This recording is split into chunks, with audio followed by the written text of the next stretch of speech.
এ বাবু, এই রমজান মাসে আপনাদের বললাম রোজার আগের দিন আমার গোলার নাকের অপারেশন হয়েছে।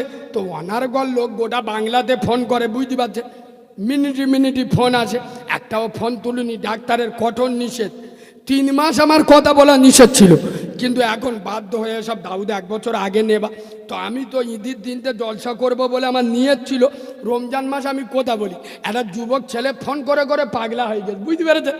ও কি করেছে, লাস্টে আমি ফোন তুলিনি, মেসেজ করেছে। ভালো করে শোনে কারিমুল্লা ভাই, আমি যুবক ছেলে, বুঝতে পেরেছো, আমি জন ছেলে।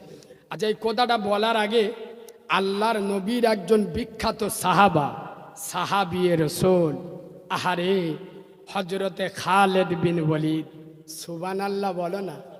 এ বাবু, এই হজরত খালেদ বিন ওয়ালিদ রাদিয়াল্লাহু তাআলা আনহু 125টা যুদ্ধের সেনাপতি হয়েছিল।